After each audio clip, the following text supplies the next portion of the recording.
সবাই মিলে আজকে চলে গিয়েছিলাম সাউথ কলকাতায় ঠাকুর দেখতে। আর সেইখানে যে আমরা কি কি বাউলামি করেছি সেটা নিজেদের মুখে আর কি বা বলবো। ঠাকুর দেখতে গিয়েছিলাম নাকি হাঁটা প্রতিযোগিতা করতে গিয়েছিলাম সেটা তো নিজেরাই বুঝতে পারলাম না। আর শিল্পীদিকে প্রথমেই খাওয়ানো হলো পচা বিরিয়ানি। কি হয়েছিল সেই সবকিছু তোমাদের সাথে শেয়ার করব।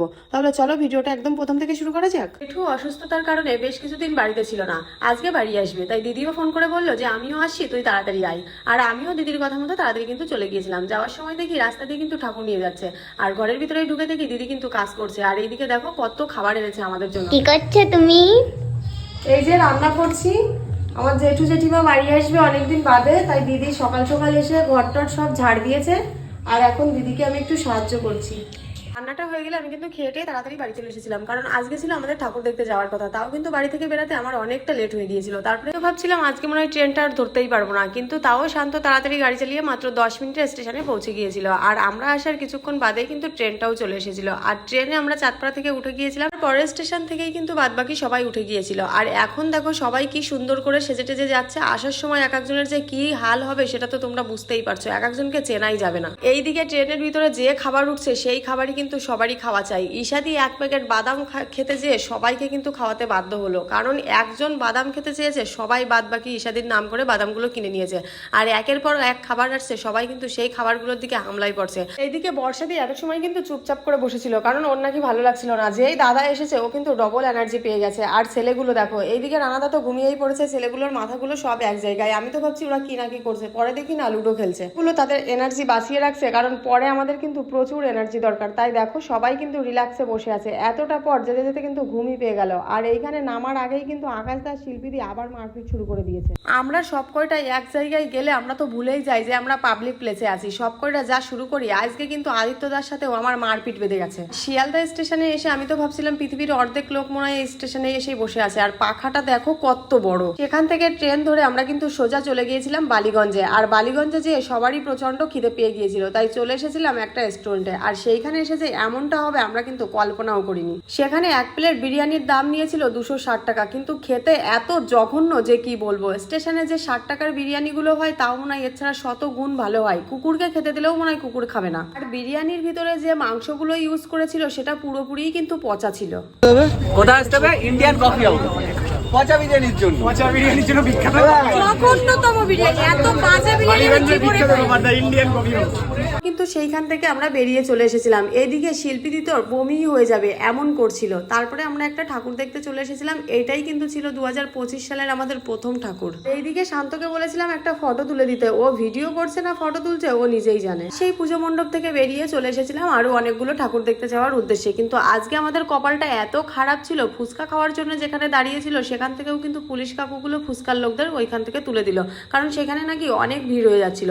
পরে এরা কিন্তু আরেক জায়গায় ফুচকার দোকানে দাঁড়িয়ে আছে। আর এইখানে আলু মাখাই এত লঙ্কা ব্যবহার করেছে, আমি তো সেটা মাখা দেখেই আর ভয়তে খেতে যাইনি। তারপরে কিন্তু বাদবাকি সবাই এইখান থেকে ফুচকাও খেয়ে নিয়েছিল। কলকাতায় ঠাকুর দেখতে এসে না চিনলে যা হয়। আমরা কিন্তু শুধুই হেঁটেছি, যে পরিমাণে হেঁটেছি সেই পরিমাণে কিন্তু একটাও ভালো ঠাকুর দেখতে পাইনি। কোথায় ভালো খাবার পাওয়া যাবে সেটা খুঁজতে খুঁজতেই কিন্তু আমাদের রাত 1টা বেজে গিয়েছিল। লাস্ট পর্যন্ত এই খাবারটা পেয়েছিলাম, যেটা কিন্তু যথেষ্ট ভালো ছিল।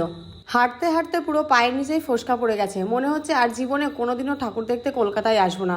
কিন্তু আমি জানি পরের বার যখন আবার আসবে আবার কিন্তু মনে হবে না একটু যাই, আবার একটু ঠাকুরটা দেখে আসি। ঠাকুর দেখে বেরিয়ে আসার সময় রাস্তায় কিন্তু দেখা হয়ে গিয়েছিল একটা কাকুর সাথে, যে কাকুটা বিক্রি করছিল কানের দুল মাত্র 10 টাকা করে। আর কানের দুলগুলো বেশ কিন্তু সুন্দর দেখতে ছিল, তাই আমরা সবাই কিনে নিয়েছিলাম। 10 টাকা 10 টাকা 10 টাকা। রিঙ্কি তো পুরো বাটিই নিয়ে নিয়েছে, বাটি ভর্তি করে কানের দুল কিনে নিয়ে এসেছে। হ্যাঁ তোমার কটা আছে? সাবাস। দুলগুলো কেনা হয়ে গেলে আমরা কিন্তু সেখান থেকে সোজা চলে এসেছিলাম। আর এইদিকে সবাই কিন্তু ভ্যাটকায় বসে পড়ছে। আর ঈশাদির তো হাঁটতে হাঁটতে চপ্পল ছিঁড়ে গেছে, তাই চপ্পল ছাড়াই ও ঠাকুর দেখা শুরু করে দিয়েছে। আর রানাদা এদিকে ভিডিও করতে করতে পুরো রাস্তার মাঝখানে চলে গেছে। তারপরেই কিন্তু আমরা জুতোর দোকান পেয়ে গিয়েছিলাম, আর সেই দোকান থেকে ঈশাদির কিনে নিয়েছিল পছন্দ মতো একটা জুতো। এখান থেকে চলে এসেছিলাম আর একটা পুজো মণ্ডপে। আর এদের দেখে বোঝা যাচ্ছিল দায়িত্ব কিন্তু কোনো বয়স মানে না, আর পুজো সবারই আনন্দে কাটে না। হাঁটতে হাঁটতে কষ্ট হয়, আর যাই হোক ঠাকুর দেখা তো বন্ধ করা যাবে না, তাই আমরা একের পর এক জায়গায় কিন্তু চলেই আসি। আর আমরা যে কয়টা ঠাকুর দেখেছি তার ভিতরে কিন্তু সব ছাড়াই এই ঠাকুরটা আমার বেশ সুন্দর লেগেছিল। তারপর ঠাকুর দেখা শেষ করে আমরা কিন্তু সবাই চলে এসেছিলাম। আর এইদিকে আমরা এমন ভাবে দাঁড়িয়েছি মেয়েগুলোর যে সুরতা তো আমাদের ফটো তুলতে তুলতে পুরো বাগানের ভিতরে ঢুকে গেছে। দাদাগুলো বলছে তোরা যা পারিস কর, আমরা কিন্তু এখানে রিল্যাক্সে বসে রয়েছি। রাত 3:30 বাজে, আমাদের কিন্তু তাও কোনো হেলদোল নেই বাড়িতে আসার। এই দুটোকে যখনই দেখবা ফেবিকুইকের মতো পুরো চিপকাই থাকে। আর এইদিকে আমাদের এত কষ্ট হয়ে গেছে যে যে যার মতো বসে পড়ছি ভ্যাটকাই। আর কেউ দিবা? তোমার কিছু দেবো? এ তো পুরো ম্যাক্স ভিখারি।